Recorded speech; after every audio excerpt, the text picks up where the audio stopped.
바로 이어서 서진근 교수님의 기조 강연이 있을 예정입니다. 좌장이신 강남구 교수님께 마이크를 넘기도록 하겠습니다.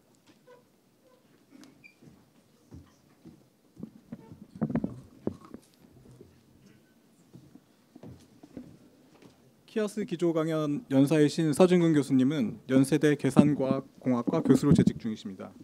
1985년 연세대 수학과를 졸업하시고 1996년 미네소타 대학 수학과에서 박사학위를 받으셨습니다.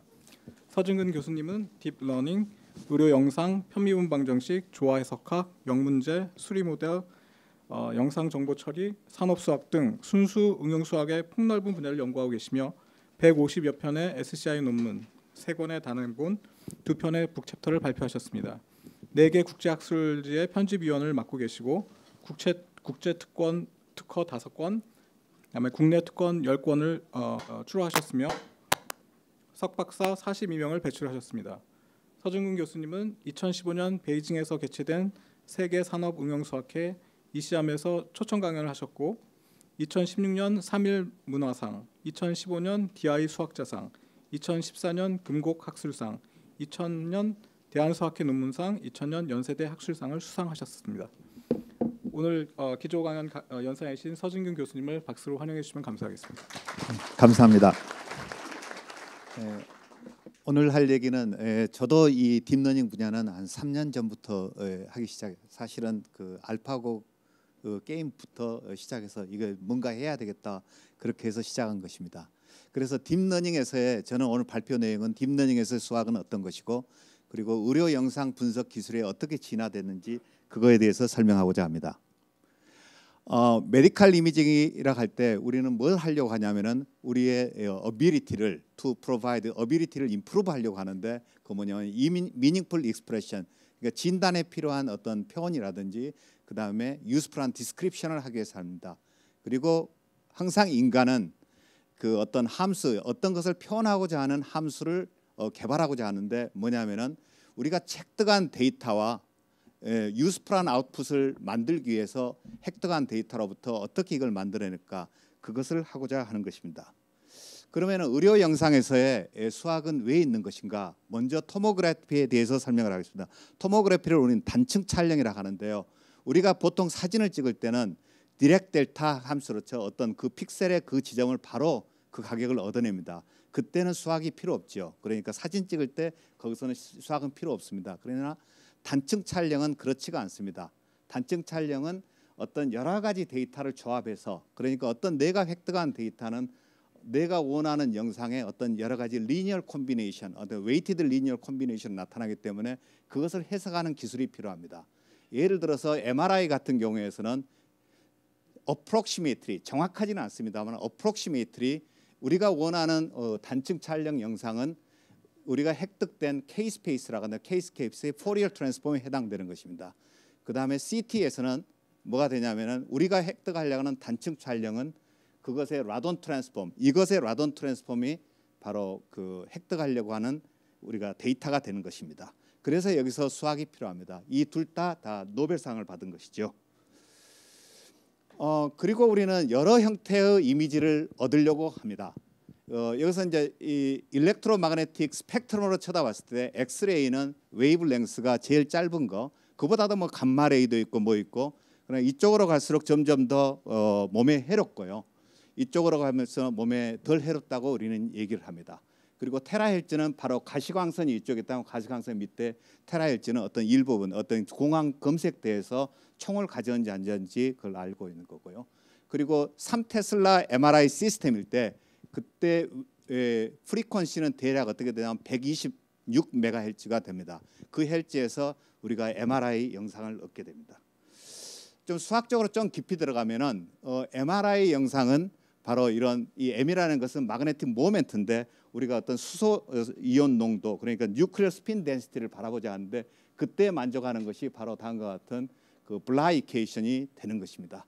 그리고 여기서 보면은 그때 스핀을 휴먼 바디의 휴먼을 자석으로 보고 그 스핀에서 스핀을 눕히고 거기서 릴렉세이션 할 때 시그널을 얻어내는데 그때 시그널을 얻어내는 방식 그러니까 T1 디케이가 있고 여기서 T2 디케이가 있는데 그것을 어느 것을 강조하느냐에 따라서 바로 영상은 이렇게 두 개 갈라지게 됩니다. 그래서 내가 무엇을 익스프레시 하느냐에 따라서 이 편미분 방사의 어디를 강조할까 그렇게 생각하게 되는 것이죠. 우선 제가 여기서 설명할 것은 이제 MRI 영상이 아니라 그 밑에 저희가 관심 있는 것은 어떤 인체의 세포, 디지즈라든지 어떤 인체의 어떤 구조를 바라보고자 하고 있습니다. 그래서 지난 한 20년 전부터 저희가 공부했던 것은 이 주파수 대역대가 1메가 이하 아니면은 뭐 100메가 이하 때를 바라보기 시작했습니다. 그때는 왜 제가 이거에 관심이 있었냐면은 상당히 어떤 전류를 이 몸 안에 인체에 주입을 했을 때 전류의 이 흐르는 어떤 형태, 물론 막스웰 이퀘이션을 만족하겠는데요. 전류가 흐르는 형태는 이 인체의 이 컨덕티비티에서 영향을 받기 때문에 상당히 넌리니어합니다.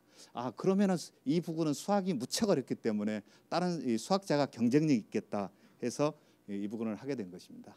그거에 해당되는 책을 제가 낸 거고요.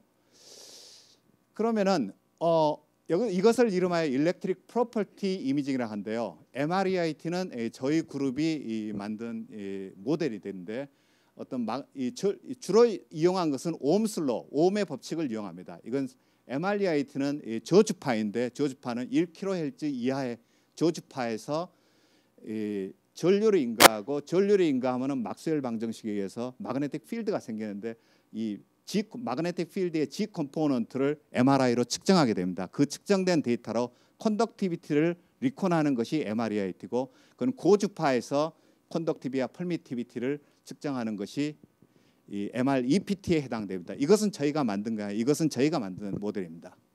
이 부분이 가장 어려운 모델인데 이건 뭐냐면은 여기서는 전류를 인가하기 위해서 전극을 몸에다 붙이고 이쪽이 전류를 인가하게 됩니다.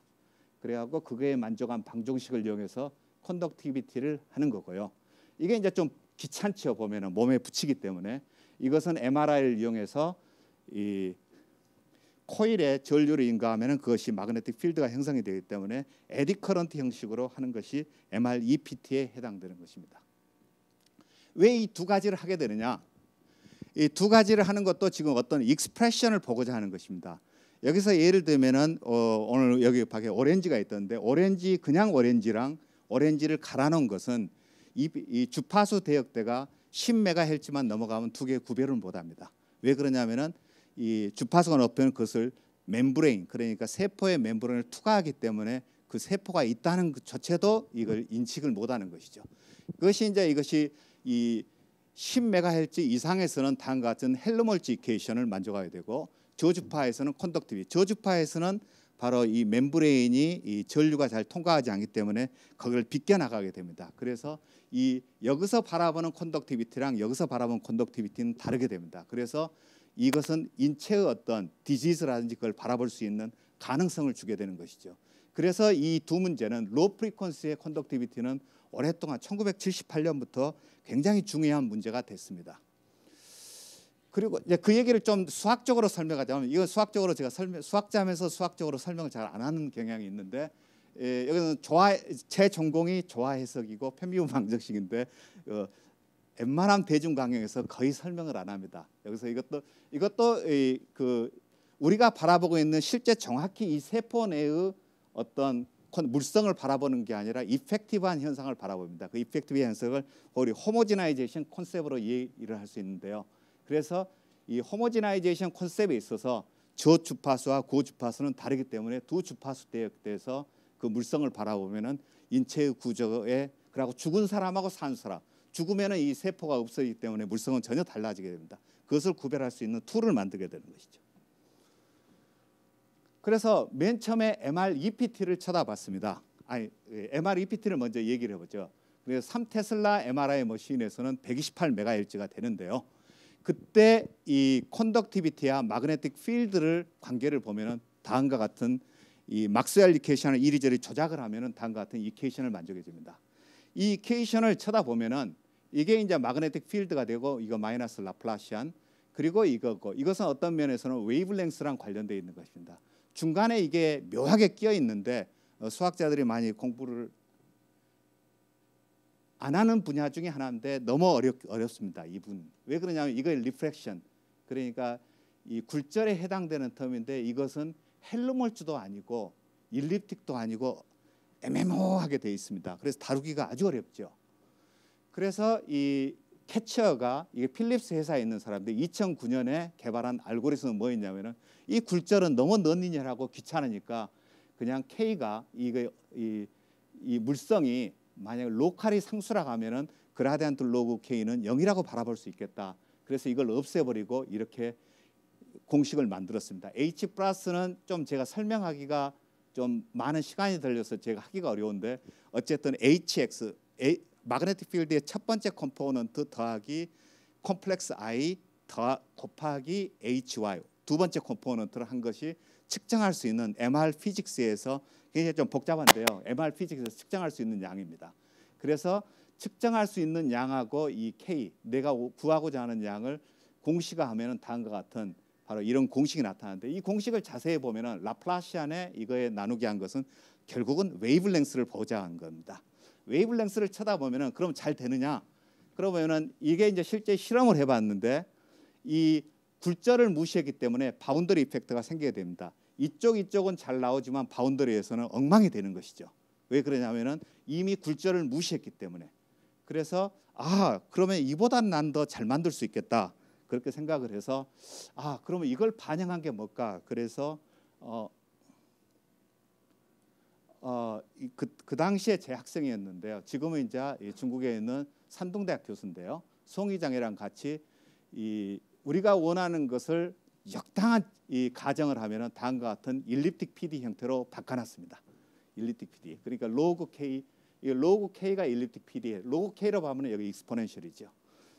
그리고 그것을 뉴메리컬 시뮬레이션을 했더니 기존의 방식은 바운더리 아티팩트가 많이 나오는데 저희 방식은 잘 나오게 됐습니다. 그래서 뉴메리컬 시뮬레이션 잘 나와서 그래갖고 수학적으로 이론적으로도 너무 완벽하고 너무 좋다. 그런데 실험에서는 완전히 실패했습니다. 기존보다. 왜 그러냐면 데이터는 훨씬 더 노이즈하고 데이터는 더 엉망입니다. 그래서 이 뉴메리컬하게는 굉장히 성공했고 수학적으로도 멋있게 만들었지만은 그러나 여기서 저희가 간과한 것은 H에 대한 노이즈라든지 여러 현상 거기다가 하나가 더 있습니다. 이 일립틱 PD 보면 이게 2디멘전이고 2디멘전인데 서블레브 익스포넌트 크리티컬 익스포넌트에 걸리게 됐습니다. 그리고 이니셜 게스가 나쁘면은 컴팩트네스를 좀 상실하기 때문에 아주 문제가 심각한 거 있습니다. 그래서 이론이 좋다고 해서 이게 좋게 나오지 않는다는 이런 논문은 이것에 잘 몇 편을 냈기 때문에 즐겁긴 했지만은 이 실용적인 측면에서 실패한 연구가 됐습니다. 실패한 것을 내가 더 말을 많이 하려고 생각하고 있습니다.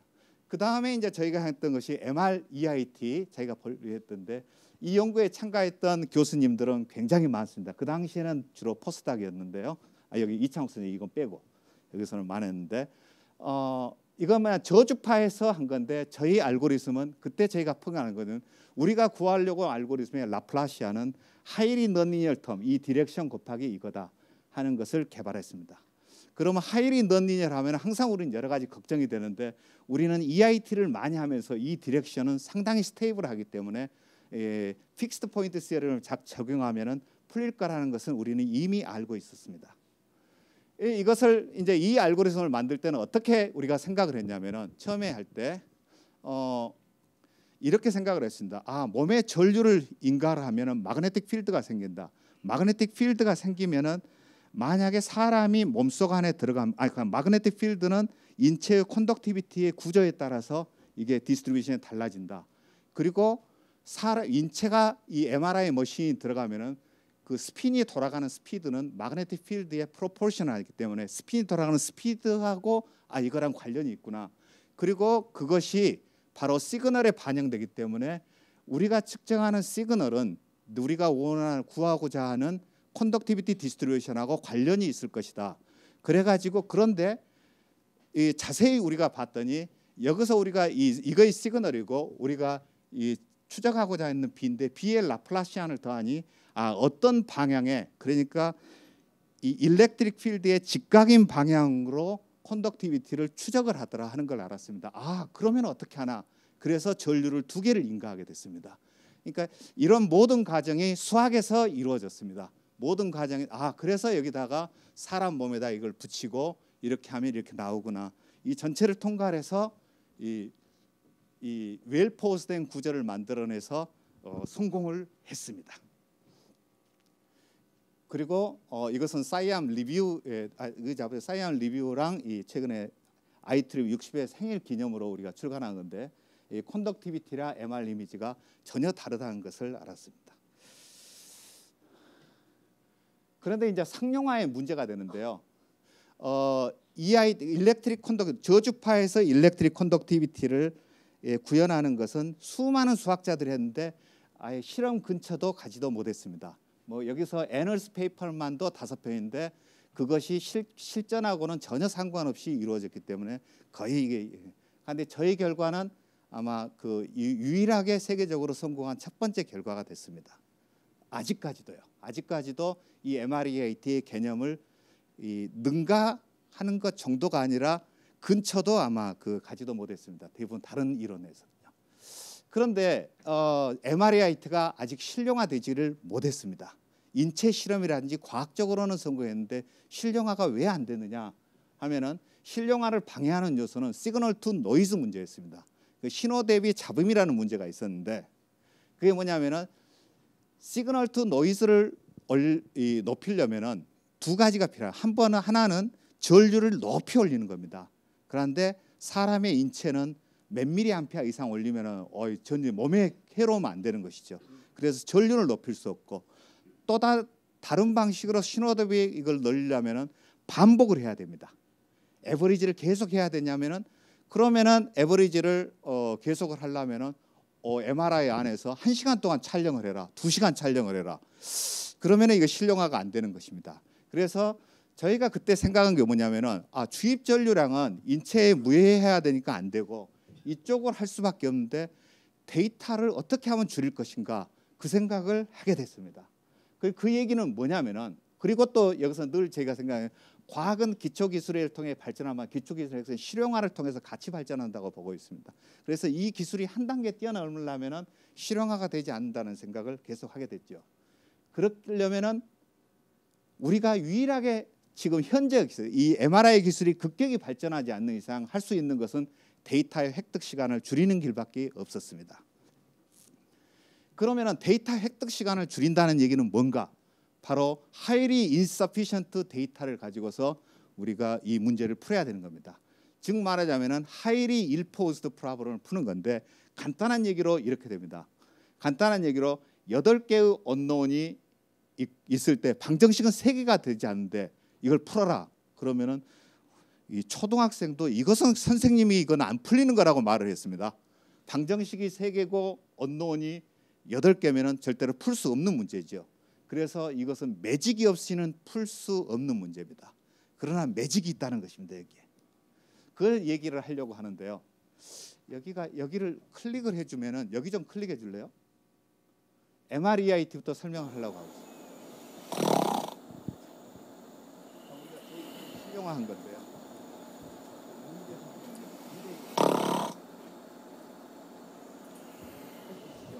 수면 무호흡증인데요. 이 부분에서 큰일 났습니다. 이 부분에서.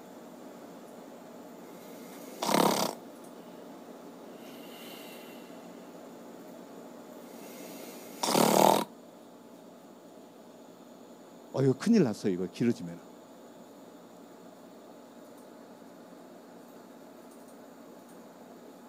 이거 오래 가면 죽지요. 괜찮아졌습니다. 이것을 실시간으로 모니터링을 할 수 있는 기술은 EIT밖에 없습니다. 그래서 이걸 하게 됐는데요.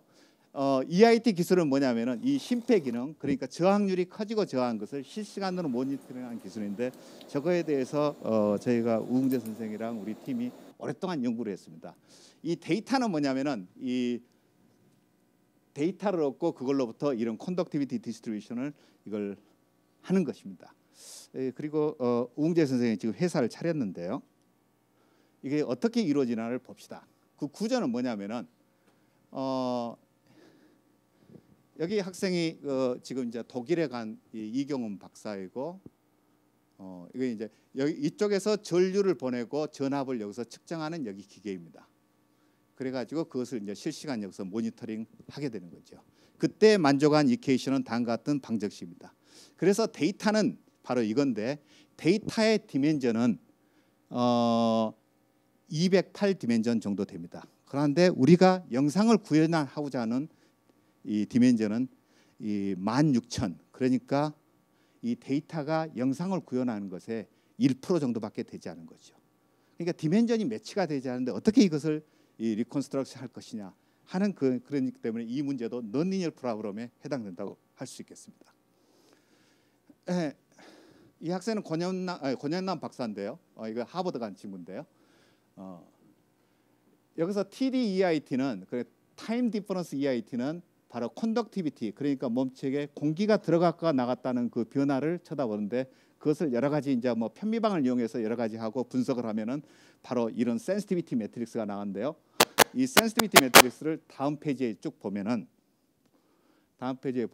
이 센시티비티 이 매트릭스 AX는 B는 푸는 구조를 뭐 편미방을 이리저리 해서 이리저리 리니어라이즈를 해서 바꿔 보면은 결국은 이쪽에 208개의 이케이션이 있고 208개의 이케이션도 평행한 게 굉장히 많습니다. 그래서 실제적으로 인디펜던트한 이케이션을 따지면은 아마 60개 정도 될라나 그렇게 됩니다. 그런데 그 중에서 우리가 추구하고자 하는 이미지는 16,000이 되는 것이죠. 그래서 결국은 이 얘기가 뭐냐면은 이 문제를 풀라는 것은 방정식은 200개고 언노운은 16,000개가 되는 것입니다. 그 풀 수 없는 것이죠. 해가 무지무지 많으니까. 거기서 서브젝트 콘스트레인트를 줘야 되는데 서브젝트 콘스트레인트는 심장 모니터링이다. 그러면 심장 모니터링을 수학적으로 표현하라. 이거 어려운 일이죠. 이게 이 콘스트레인트 주기가 굉장히 하기가 어렵습니다. 그래서 주로 컨벤셔널한 리컨스트럭션 멘트는 페널티 베이스드 레귤러라이제이션 메서드입니다. 페널티 베이스드 레귤러라이제이션은 뭐냐면은 이 사이에 피델리티 텀이 하나 있고 그 다음에 이거 라그랑지 멀티플라이어 있고 그 다음에 레귤러리티 텀이 있습니다. 레귤러리티는 그 유행했던 L2, L1, TV 레귤러라이제이션 그래갖고 이걸 아규먼트 미니마이즈 한 거죠. 이 방식을 자세히 쳐다보면 이 방식이 지난 20년간 광풍을 불었는데 이 방식은 뭐냐면은 토탈 베리에이션이라는 뭐냐면은 오실레이션에다가 페널티를 때리는 것입니다. 그래서 이것도 이 피델리티는 만족이죠. 이것도 해에 속하지만은 너무 오실레이션이니까 제시켜라. 심장이 아니니까. 이런 거를 제시킵니다. 그런데 내가 원하는 해는 이건데 여기서 이 레귤러라이제이션이 이 놈을 그러니까 이 앞에 피델리티 텀이 크지 않다면은 이 사이에다 끼어 있다면은 여기서 찾는 것은 이 해가 되게 됩니다. 원하지 않는 해가 찾아지게 되는 것이죠. 이것이 지난 30년간 세계를 휩쓸고 다녔던 레귤러라이제이션 메서드죠. 이것은 적절하지 않다. 그래서 어느 정도 성공은 했지만은 실용화 단계까지 못 가는 것도 바로 여기에 있었습니다. 그래서 이것을 극복하는 게 저희한테 과제였는데 어느 정도는 뭐 극복을 했는데 최근에는 한번 딥러닝의 제안을 하고 싶었습니다. 딥러닝은 뭐냐면은 드디어 이제 오토 인코더가 등장을 하는데요. 어떻게 하면은 솔루션이 지금 우리가 구하고자 하는 어떤 이 매트릭스를 풀어라 할 때 솔루션 스페이스가 주로 L2 스페이스가 너무 넓다 이거예요. 솔루션 스페이스가 너무 넓은데 거기서 해도 무수히 많은데 어디서 내가 찾느냐. 그러지 말고 솔루션 스페이스를 대폭 줄이라 하는 것입니다. 그래서 줄이는 것은 어떻게 하느냐. 인간이 하기는 너무너무 어려워요. 그래서 트레이닝 데이터를 많이 수집을 하고 트레이닝 데이터를 어떤 리마니안 매니폴드로 만들자는 거였어요. 여기서 만들려고 우리가 아직은 성공은 못했는데 이론은 우리가 다 만들었어요. 이렇게 하자. 그래서 즉 말하자면은 non-linear regressial 이 M이라고 표현하는 것은 매니폴드의 약자입니다. 그래서 뭐냐면은 우리가 원하는 영성 이걸 계속 수집을 하는데 원하는 영성이 똑같이 들어오게 그러니까 이것을 인코더라고 하고 이걸 디코더라고 했는데요. 인코더와 디코더를 그러니까 이 뭐냐면 non-linear principal component analysis를 먼저 하자.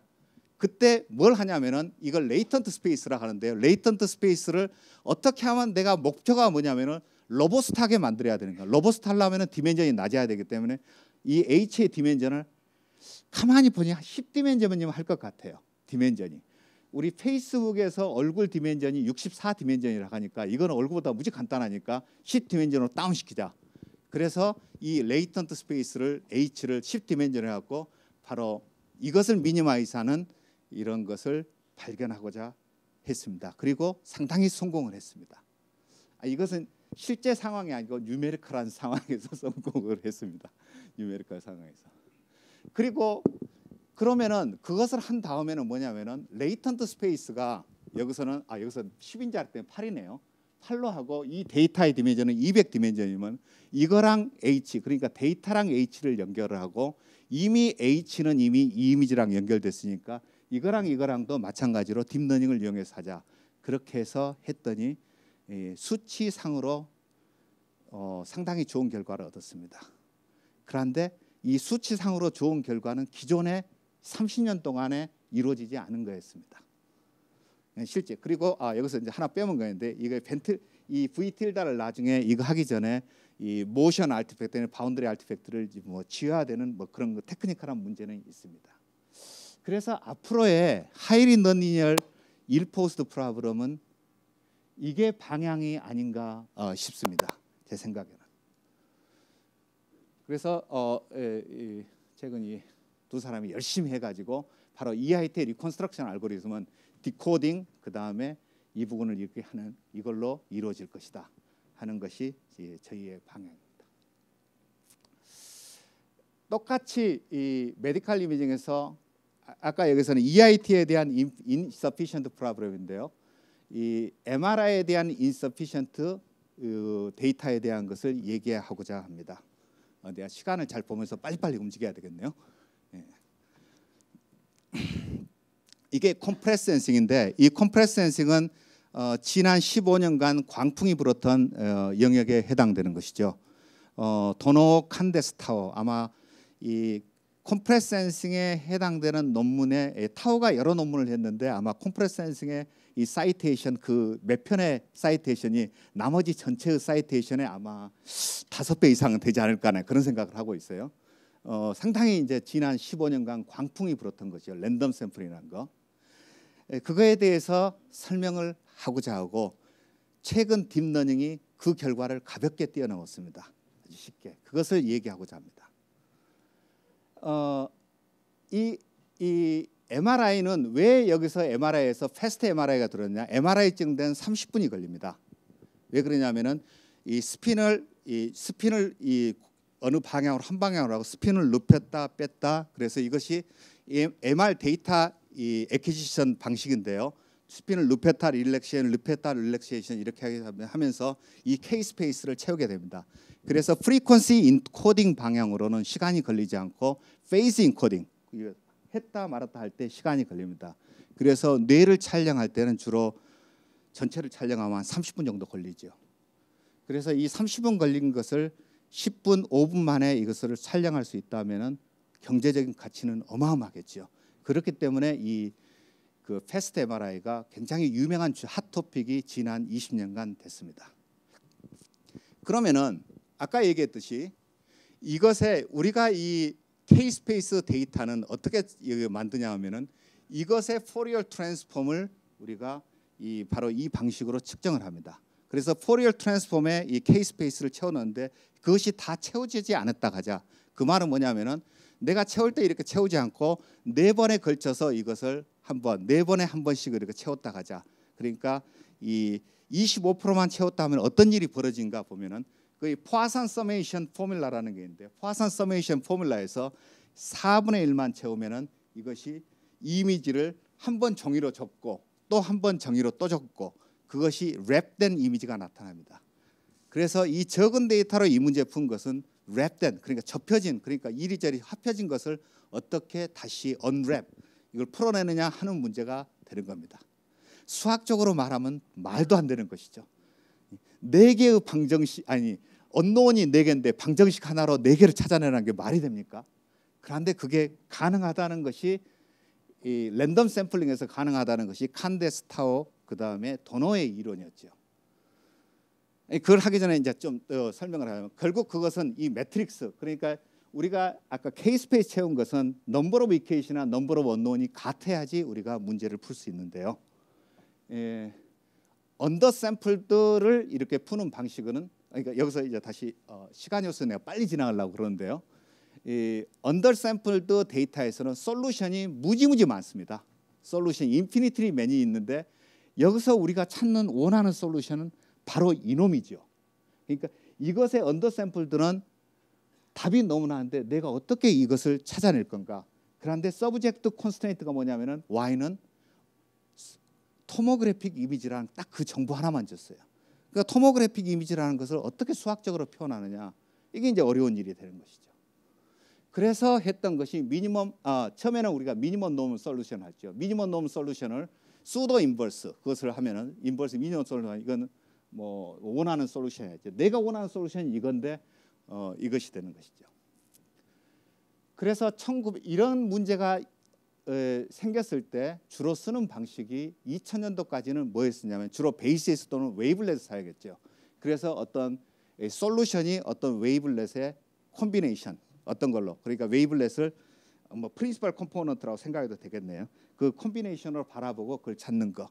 그런데 이 방식이 그럴싸하게 성공을 했지만은 의료 영상에서는 실패했습니다. 왜 그러냐면은 내가 얼굴에서 피부병을 보려고 했는데 피부병은 안 보고 얼굴 모양 보는 게 뭔 소용이에요.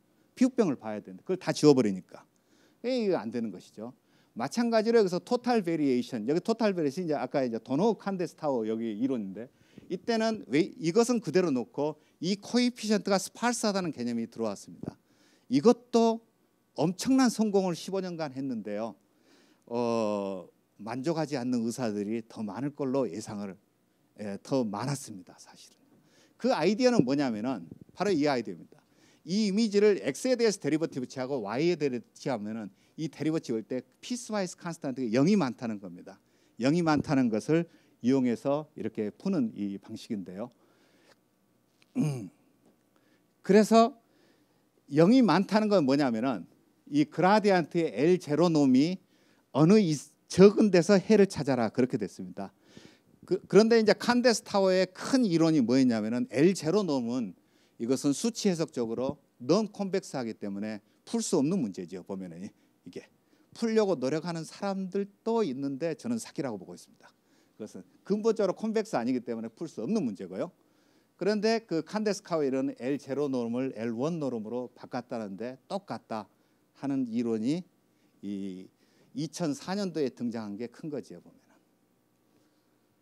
그런데 여기도 마찬가지로 여기 해상도가 떨어져 가는데 전반적인 것은 보지만은 그 안에 굉장히 스몰 아놀마리는 캐치해내는 능력이 없습니다. 그래서 이 이론은 엄청난 성공을 거두었지만은 사실은 의료 영상에서 가장 중요한 것을 페널티를 하는 것은 지워버리는 역할을 하게 되는 것이죠. 그래서 이걸 우리가 딥러닝을 보는 순간에 이것을 MRI에 적용을 하자. 그래가지고 이 딥러닝 네트워크를 예전에는 각각의 데이터에 대해서 이 솔루션을 계산하는 이 데이터에 대해 솔루션을 계산하는 방식이었는데 이번에는 여러 개의 데이터를 다 이용해서 내가 솔루션을 그러니까 여러 개의 지금까지 경험을 다 총합해서 솔루션을 구하자 하는 것이 이 딥러닝의 방식입니다. 그러니까 F 자체를 만들자 하는 것이죠. 그래가지고 시간 관계상 여기를 빨리빨리 지나가도록 하겠습니다. 즉 말하자면은 이게 뭐냐면은 두 가지 매니폴드가 있다고 생각합시다. 여기서는 그 미니멈 노드 솔루션의 매니폴드에서 이건 원하지 않는 거죠. 그 다음에 이건 진짜인데 제가 원하는 그 솔루션. 이거랑의 1대1 대응. 그러니까 이것이 인풋 데이터, 이거 아웃풋 데이터. 이걸 트레이닝을 했습니다. 이걸 트레이닝을. 그래야 이걸 1대1 대응이 잘 되나 보자.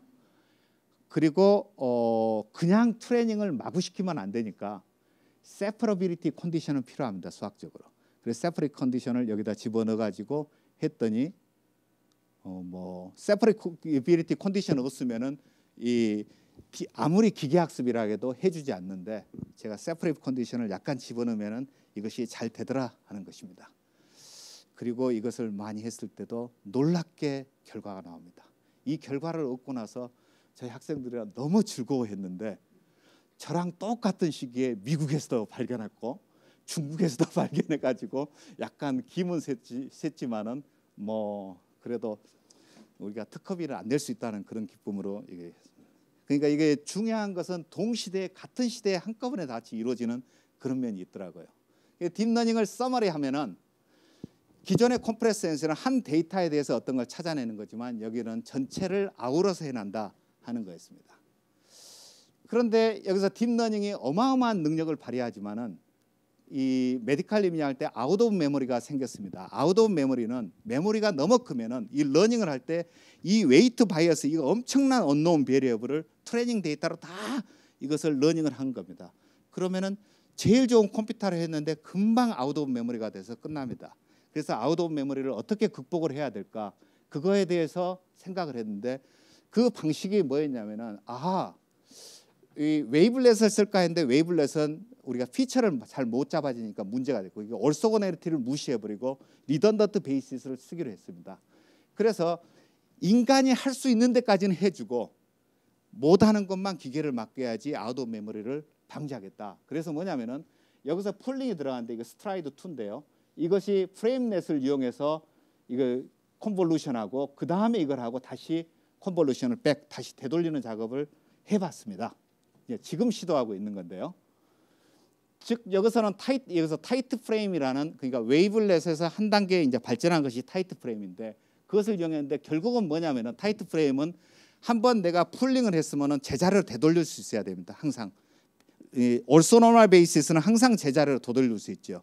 그런데 여기서는 올소노멀이 아니어도 되돌릴 수 있습니다. 그 조건만 만족하는 것을 해봤고 실제적으로 우리가 잘은 되지는 않았지만은 여기에 노이즈가 무지 많은 것을 가지고서 이 프레임넷으로 컨볼루션 스트라이드 2 컨볼루션 그러니까 512by 512가 128로 줄어들어서 여기서 딥러닝이 not so 딥러닝이라는 이 표현이 좀 어렵더라고요.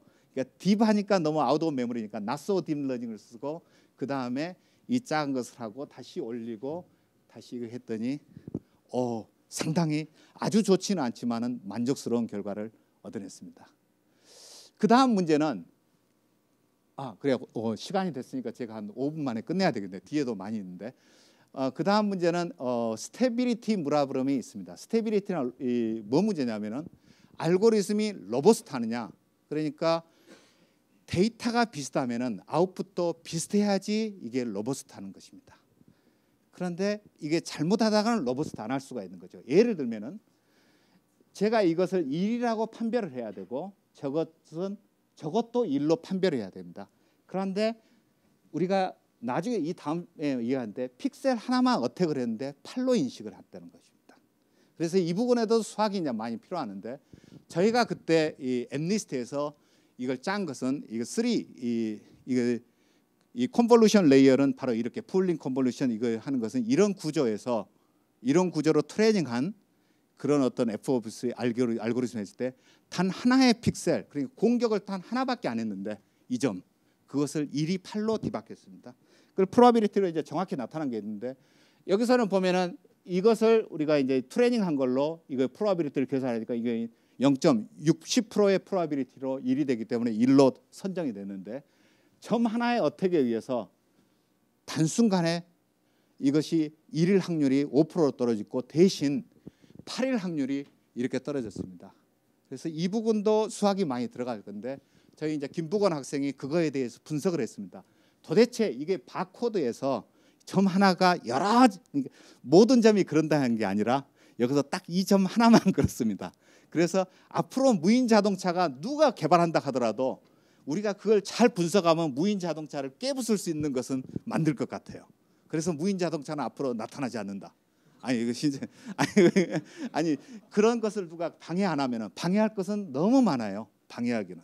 그래서 이런 것도 하게 됐습니다. 그것도 이거 쭉쭉 다 지나가고 이것도 마찬가지로 CTS도 이렇게 했고 최근에는 이런 이 양악 수술할 때 세프로메트리를 하는 경우인데 이것도 랜드마크를 자동으로 찍는 게 있는데 지난 몇십 년간 3차원은 너무너무 어려운 문제였습니다.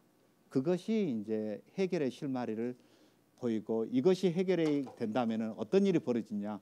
우리 연세대 이상희 교수님인데 이거 할 때마다 이거 할 때 전문가가 30분 해갖고 눈이 다 망가지는데 그러고 치료비가 2천만 원 정도 되는데 우리가 이걸 개발하면은 이 치료비를 500만 원대로 낮출 수 있지 않을까 이렇게 생각하고 있습니다. 시간상 그 외에도 여러 가지가 있는데 시간상 하고 이런 연구는 제가 한 게 아니고요. 저희 학생, 저희 여러 팀들이 없이는 이 연구가 이루어지지 않았을 것 같습니다. 네, 감사합니다. 강연해 주신 서진근 교수님께 다시 한번 감사의 박수 드립니다.